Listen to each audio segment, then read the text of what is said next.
Courtney, when a pitch like this comes to you from another country, what is it that you're looking for? What makes that pitch appealing or successful to you, that you look at it and think, here's a story, but recognizing that there may even be a theme for a more ambitious project?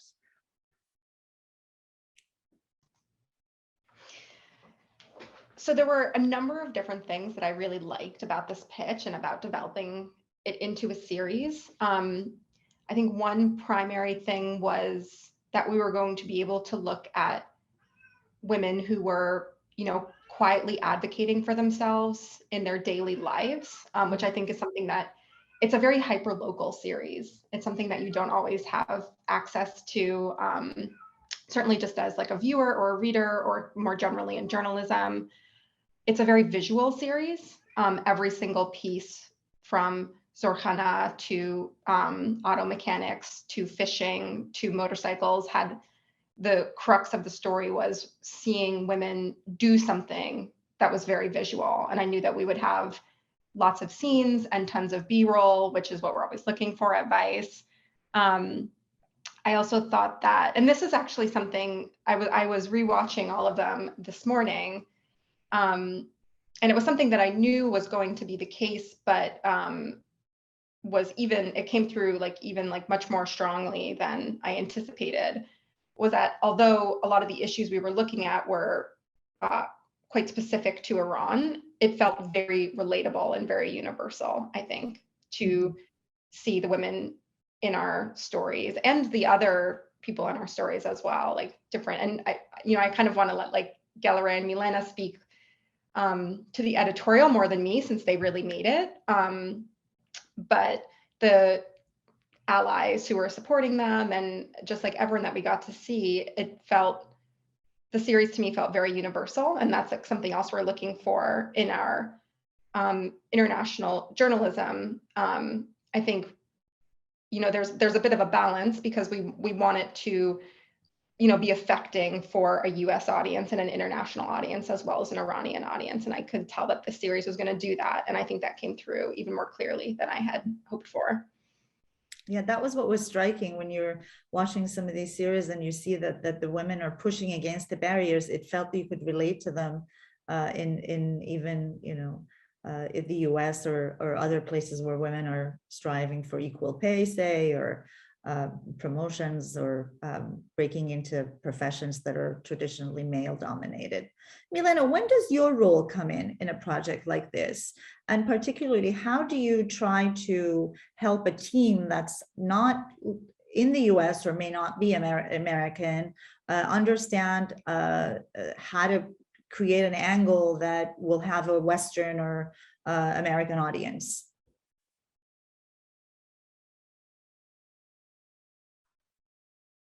Yeah, so my involvement was largely in the post-production phase. So I was the catching producer. So by the time, I see any everything was already shot by the time I started working on the project. And so essentially what would happen is all the footage is shot, but since the volume of raw footage was just too great to send online, Gelareh's team would take the first pass at the edit.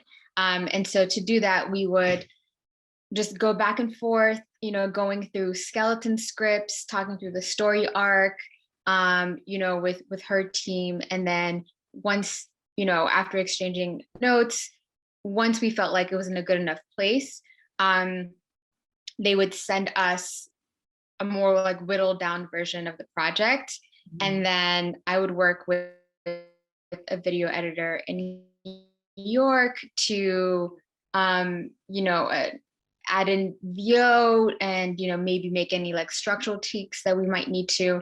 And that's where we really get into framing, crafting language to make the piece more accessible to an audience outside of Iran, because there are, a lot of our, the stories that we're looking at have very specific, nuance and context that to someone who's never lived in Iran, they wouldn't really grasp. And so, for example, with the episode that we did on Zorkhana, we had to first explain, and you might not have to explain what that is, to someone who's Iranian, but to someone who's never even heard of it, we actually had to explain the origin of the sport, and even things like when we're getting into the roadblocks that all of the women that we profiled faced. We really had to kind of flesh out what the unwritten rules were versus what was actually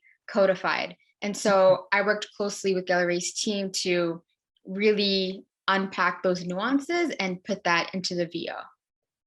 Which is very difficult. And so we were in another language and culture. Constant communication, text.